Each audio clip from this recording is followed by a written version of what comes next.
before he makes more statements. And I did record the call. That are false to this. I recorded the call. Criminalizing himself. I recorded the call. In his best interest, he might want to listen to this call before he makes any further statements. Listen. You don't know what? That's the third time you've done it. You're gone. Mr. Allen, take him.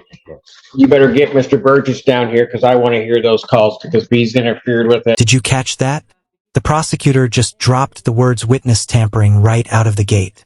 Legally, that's like throwing a grenade at the defense before the fight even starts. Mr. Prosecuting Attorney, about the people. And Mary Rubio, on behalf of Mr. Lee, I am standing in for the attorney of record, David Burgess, with Mr. Lee's consent, to my knowledge. Is that correct, sir? That is okay for me to stand in for you right now? Yes. Okay, could you please state your name? Thoroughly. What was that noise? Shouldn't you check? I don't feel safe. Why are you just pointing? What? Don't stop. So It'll stop at some point. I feel very safe, Your Honor. Wow, I know. He's like, you are all over it. All right, go ahead. What are we doing? Well, Your Honor, a few things. First of all, I've been in communication with Mr. Burgess and Mr. Arabo, who is representing the victim of the case, Mr. Quasny. Apparently, Mr. Lee called Mr. Arabo and offered to, in exchange of a pending case where Mr. Quasny is the defendant of an AMV against Mr. Lee.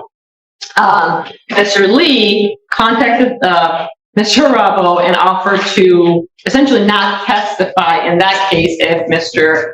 Quasny agreed not to testify in this case. And there it is, an alleged quid pro quo. I won't testify if you don't. That's not just shady. It's the kind of move that can earn you brand new charges. What do you think? Clever strategy or pure self-sabotage? There are statements that are essentially saying, in exchange for Mr. Quasny, victim in this case, not testifying, I will also not testify. That is highly concerning, of course. I was given this information yesterday. I asked Mr. Arabo to forward that call to myself, Mr. Burgess, and the officer in charge because we want to document the potential additional charges. But this all transpired yesterday. We got the recording as of this morning. With that said, of course, I think it's appropriate to have an adjournment. Mr. Burgess agrees with that. But does that recording indicate that? Yes, Your Honor.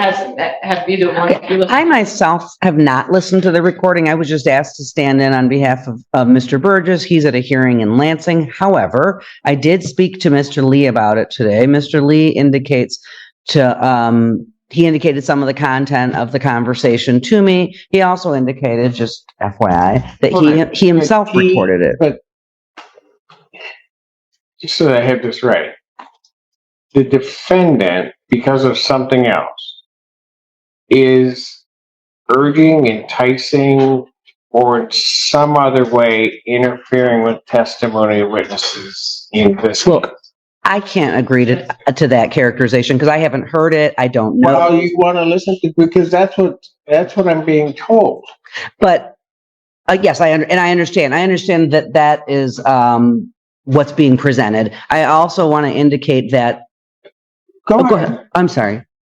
Mr. Lee has indicated to me some things. I have advised him to be careful of what he would want to say to Your Honor, but he seems to feel that he needed to make that phone call because he wants to move to have Mr. Burgess removed and he wants to get a different attorney. Mr. Lee has indicated to me he also wants to address the court. I again did advise him I would not go into the content of that conversation as there could be potential pending new charges. With that said, Mr. Lee, what is it you wanted to say? Yes, Judge. I indicated to, what's your name? Mary Rubio, Ms. Rubio. To Ms. Rubio that for a little bit over a month, I contacted my attorney, Mr. Burgess, and I instructed him to contact the lawyers from both sides, the prosecution and the other side that represented Mr. Quasny, and I instructed him to offer a plea or to negotiate some sort of. Now he's name-dropping Strickland versus Washington, the landmark case on ineffective counsel. Smart citation, except maybe not while admitting you recorded what sounds like your own witness tampering. Settlement, and he indicated that he would do that. He indicated that he had done that. He indicated that he had reached out to Mr. Arabo and the prosecutor regarding making some sort of plea agreement. Him and I discussed what that could be. And so now, fast forward, yesterday, I contacted Mr. Burgess and I said, hey, have you reached out or have you heard anything from Mr. Arabo and the prosecutor? He said, and he indicated that he had not heard anything and that he had reached out to both attorneys multiple times. I knew that to be a lie. I suspected that to be a lie. And I knew that if I were to have him or to ask you to have him removed or substituted, that I would have to prove under Strickland versus Washington that he. I don't know. Are you a lawyer? I was. Mr. Lee, no. To my knowledge, no. So I knew that I had to prove that he was ineffective. I knew that I had to prove that our breakdown was egregious. So I recorded the call myself. And I called Mr. Arabo and I asked if Mr. Burgess reached out and discussed any sort of plea negotiations. Mr. Arabo said, no, sir. He had not had any communications with my attorney. So I confirmed with Mr. Arabo that he had not received any communications about any kind of negotiations with any kind of plea agreements on my behalf. I'm so sorry to interrupt Mr. Lee before he makes more statements. And I did record the. That are false to this. I recorded the call. Criminalizing himself. I recorded the call. In his best interest, he might want to listen to this call before he makes any further statements. In the call that was sent to us, there is indication there's no discussion of a plea. Not what was sent to me. That was recorded by Mr. Arabo. There's very clear that there will be no testimony in his case if Mr. Consley agrees not to testify in this case. So I have the text messages. Further false statements are made to the court, which is not necessarily a problem for me, but I want to make sure that Mr. Lee's rights are preserved. I have the text messages. I want to listen. You don't know what? That's the third time you've done it. You're gone. Mr. Allen, take him. You better get Mr. Burgess down here because I want to hear those calls because if he's interfered with it, that's going to be a whole other issue. I will try to reach him, but I know he is in Lansing, so I'm not certain. Well, even if he appears, right? Has Mr. Burgess heard the calls? I don't know, Your Honor. They were sent this morning. I asked Mr. Arabo to send them right away yesterday, and we received them this morning. Mr. Arabo can also be available via Zoom if necessary. All right. Okay. I'm just letting you know that what I'm hearing is extremely disturbing. I completely understand that. And so I'm gonna give an opportunity for the defense to give me some explanation, but I'm inclined at this point, I'm gonna hold him in custody. Bond revocation on the horizon. Judges hate when defendants sidestep their attorneys, especially if it reeks of obstruction. And this? Inclined at this point to revoke his bond. I understand. Okay. Okay. All right. Thank you, Your Honor. Thank you.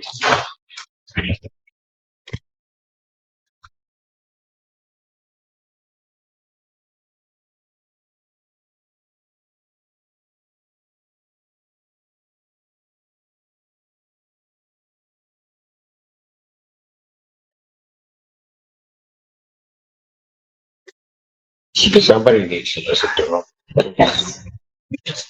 Just listen to it. Have you heard him? Or? Just now. Oscar and I listened to it together. Okay. It's like, all right, I'll recall that momentarily. And then everyone else gets folded. Everybody else is holding.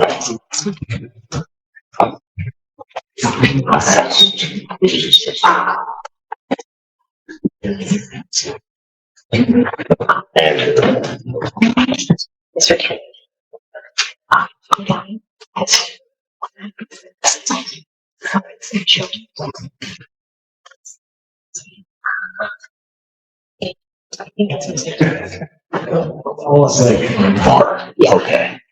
So this one This one we're going last. Right, no, No. This one. that's This fine. last. So just hold down. Then it's between these two. What happened to yours? That was at 2:00. We haven't gotten there yet. Oh, I haven't talked to you about those at all yet. ow. Okay. All right, but this one has one. And then we gotta bring Lee back out. So, who's on this one? This is 4 witnesses with Miss Tanha and I believe Miss Ackerley. Okay. So, then this is good night. 9 is Burkett. How many witnesses on that one witness? Okay. Get Mr. Burkett in here. We'll handle that one. I'm gonna take a brief break. We'll handle that one. Then I'll get Mr. Lee out. Okay. Thank you, Your Honor. I'm gonna deal with Lee. That's my order then. All right, court statements, Larry Lee. All right. Good afternoon, Your Honor. Marie Tinha, Assistant Prosecuting Attorney on behalf of the people. I forgot to wait a second. And Mary Rubio, again, on behalf of Mr. Lee, who is making his way to the podium.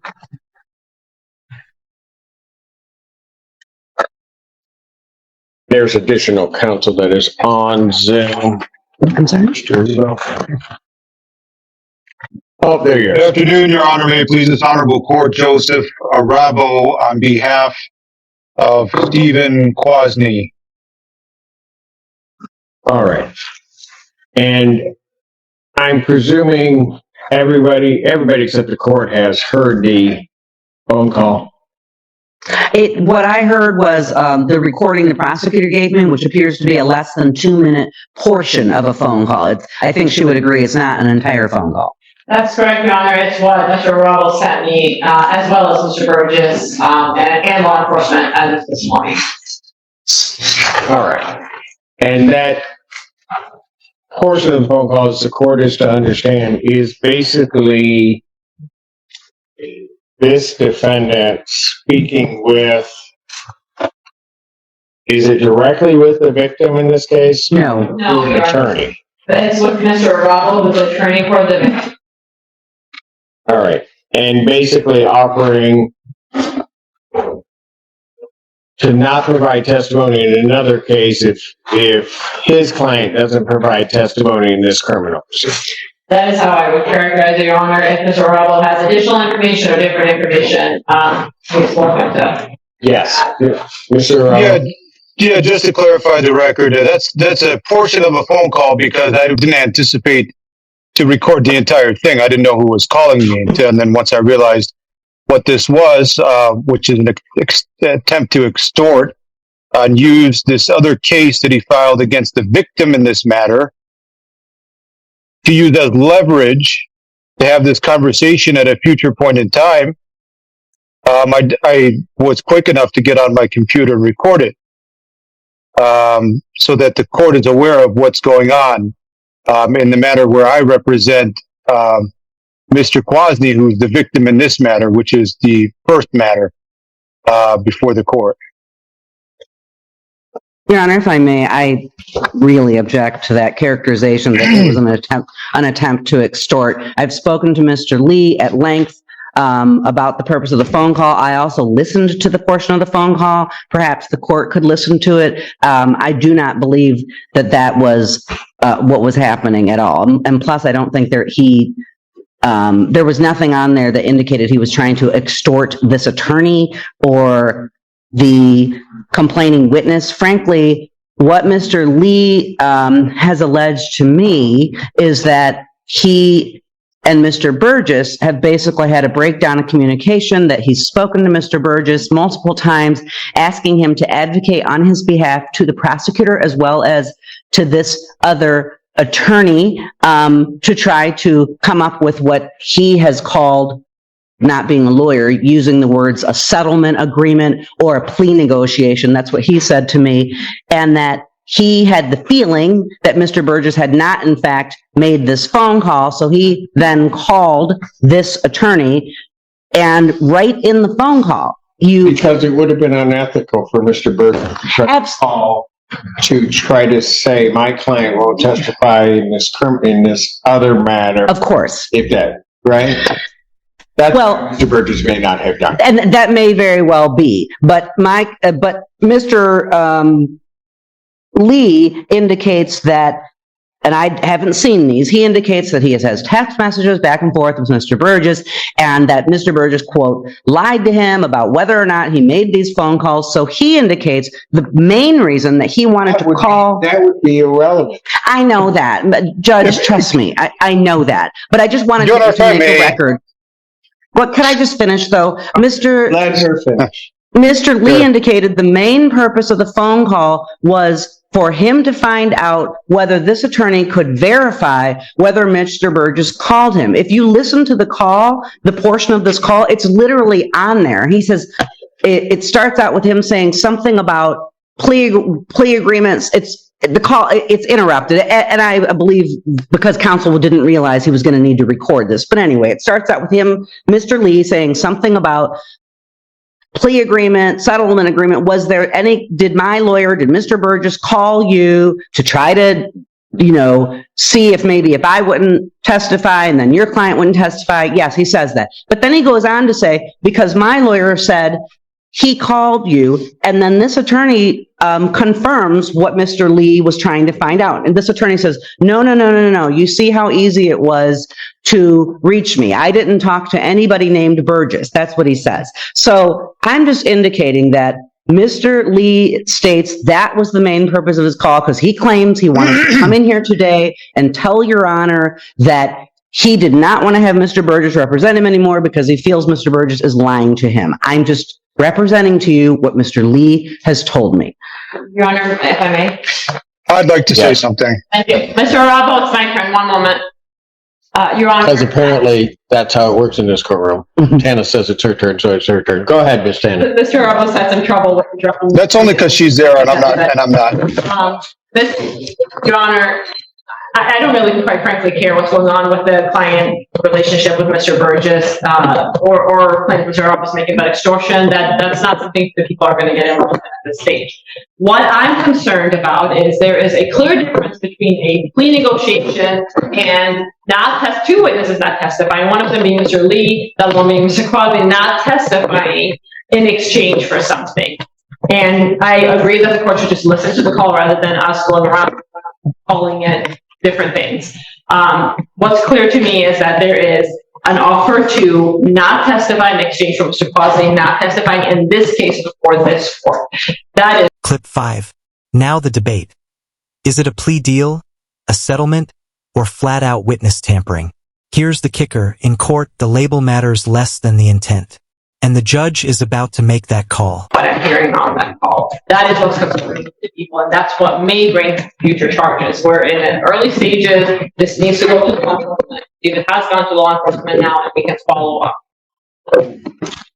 Mr. Rubble.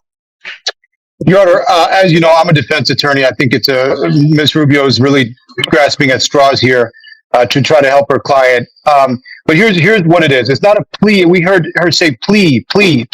A plea means a reduction to something other than what he's being charged with, not a dismissal, which is clearly being indicated in this. Second, what's happened here is you could see clearly there has been a subsequent case filed.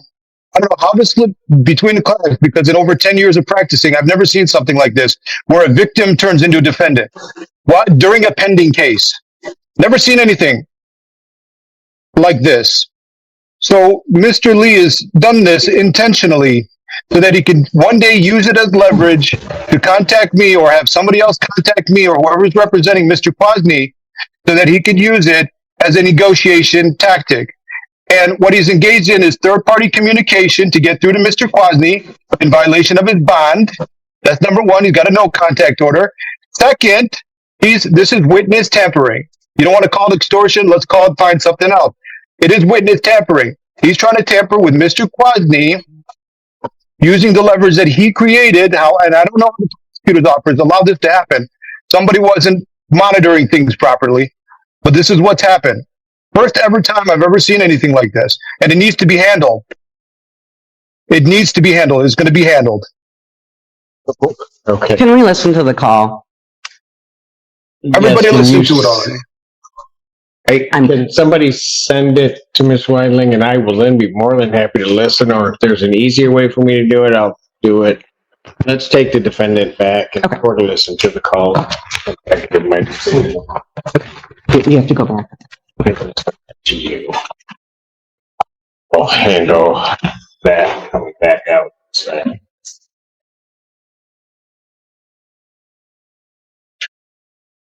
I think Miss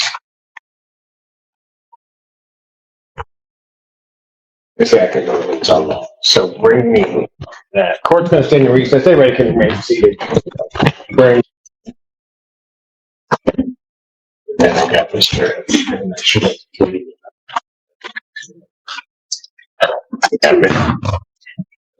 Now I got Kennedy Brown. Then got it. Yeah. Okay.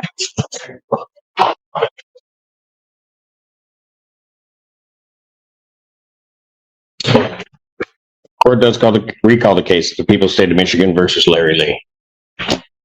Good afternoon, Your Honor. Marie Canhouse, Assistant Prosecuting Attorney on behalf of the people. And Mary Rubio on behalf of Mr. Lee, who is approaching. Did you name this? Clearly. Okay. The issue is in this case that, first of all, we're adjourning the hearing over. I believe we are. That was what I thought we were doing in the beginning. Well, it's got to stay before we. So. I know Mr. Burgess is already going to be here on July 1st. I just wanted to put that out there. Yes, but I'm not on the. Oh. I'm on the bench, but I'm not doing these. Okay. So. Set his preliminary examination July to defendant's request, so my next date is July 22nd, 2025, and that's another 12 p.m. start, because God, I love that. All right.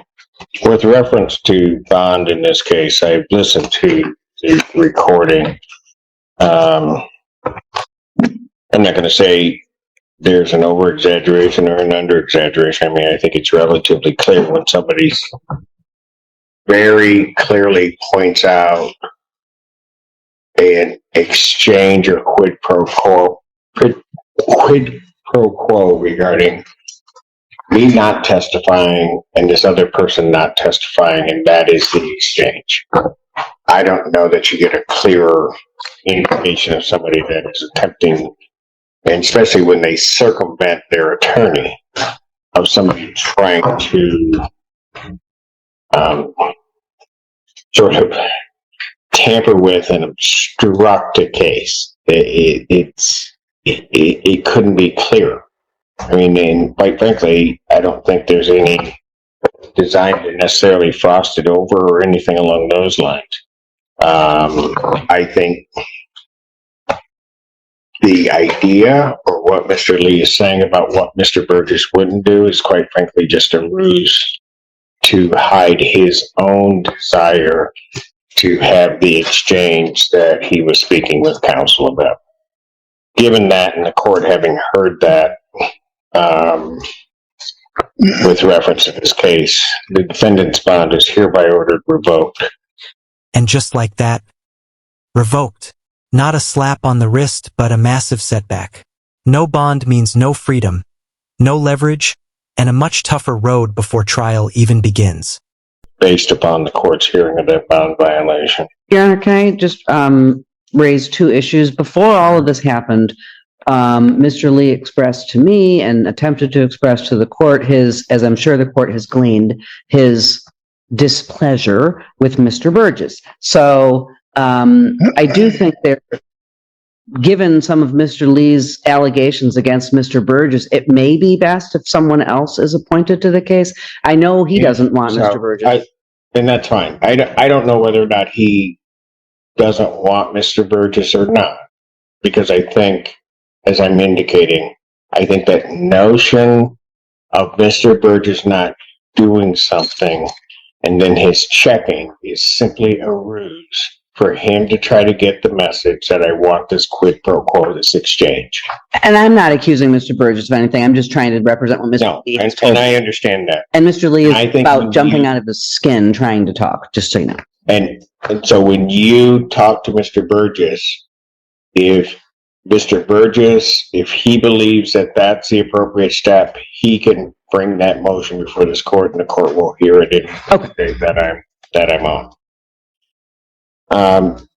Mr. Lee, I will let you talk in a moment, but I'm going to finish this. Revoking your bond because of what is a clear violation of the bond regarding, I think it's an attempt to try to get indirect contact as well as obstruct these proceedings. Because that was accomplished in the manner it was, and I'm not sure that I can trust you with reference to no context and the like, we're at least going to get through this. I am going to, subject to a hearing, defendant phone privileges for the jail are also revoked. What did you wish to say, sir? The thing that my substitute attorney here didn't convey to you was that I told her that I have the evidence with me in hand, that my attorney, Mr. Burgess, was the one that actually said that this was a legal way that we can go about it. And no, I'm not. You know what, Mr. Lee, you might as well stop right now. I have the text. Because no, I'm going to tell you, I don't know if you're misunderstanding something or what, but you are not. Mr. Burgess has appeared before this court. You are not going to sit here and try to disparage that man, saying that somehow or another, Mr. Burgess represented to you that obstructing a case in this fashion was a legal way to proceed. I'm not going to believe it, and I'm not going to hear you. I'm not going to hear you. I don't know how do you not understand what I'm telling you? Now, if you've got that information and you think that's what it says, you get it to counsel and the court will take a look at it. But you're not going to sit here and disparage that man. It is not going to happen. I'm done. Bond revoked. Take you. Thank you, Your Honor. Yeah. Thank you, sir. Appreciate your wait and patience online. No problem, Your Honor. Are you still on the record? Pardon? I am. Are you still on the record? I'm not sure who this kid is or what he's capable of or what sort of messages he can get out to other people. But if the court could put a no contact order because somehow I've become a witness in this matter, I'd appreciate that. A no contact with you? Yep. I don't want to be contacted by any third parties. I want out of this thing and I want to be done with it. Didn't ask to be here. I will add that no contact provision in. Get one of those, Your Honor? But counsel, why don't you let us know how you really feel? I know. All right. We'll take care of that. I think the courtroom's been through enough today. Thank you. Appreciate it. Thank you, sir. Take care.